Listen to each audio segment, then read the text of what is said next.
In the previous video, we learned how the cell organelles work to keep a cell alive. However, as cells grow and age, they need to be replaced. This replacement occurs through a process known as cell division. Cell division is a process by which a cell divides in two or more daughter cells. It is essential for growth, repairing damaged tissue, and reproduction in living organisms. This process is tightly regulated to ensure that each new cell receives the correct amount of genetic material. Errors in the cell division can lead to serious problems including cancer. Cell division is of different types: amitosis, mitosis, and meiosis. Amitosis is also known as direct nuclear division.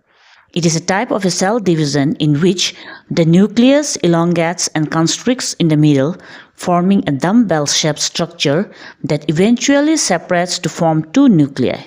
This is followed by the division of cytoplasm, resulting in two daughter cells. The genetic material is randomly distributed between the two daughter cells. It is found in the lower forms of plants and animals such as protozoa. In higher organisms, somatic cell divides in a highly organized manner through mitotic division. Somatic cells are simply the cells that make up the body. Mitosis is also called equational division because it produces two cells with same number of chromosomes as a parent cell. It involves four stages: prophase, metaphase, anaphase, and telophase. Before mitosis begins, the cell goes through a stage known as interphase. During interphase, the cell grows in size and the DNA is duplicated. When prophase begins, the chromatin starts condensing into visible chromosomes. Each chromosome now consists of two sister chromatids, held together at centromere.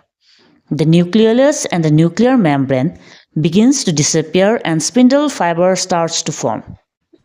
The cell then enters metaphase. By this stage, the nuclear membrane and the nucleolus have completely disappeared. The chromosomes align at the center of the cell, called the equator.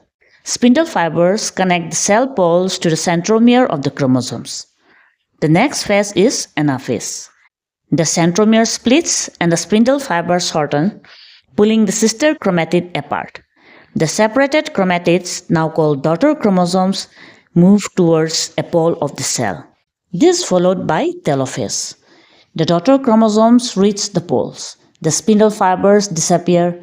New nuclear membranes form around each set of chromosomes, and the nucleolus reappears.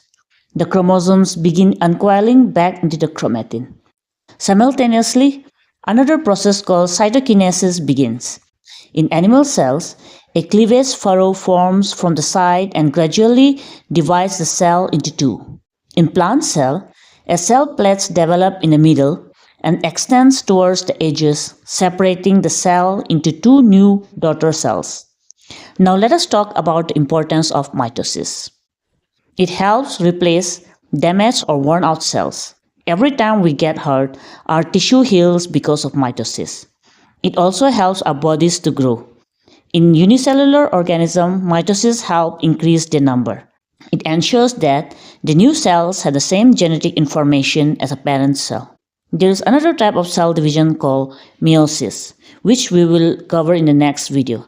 So stay tuned and thanks for watching.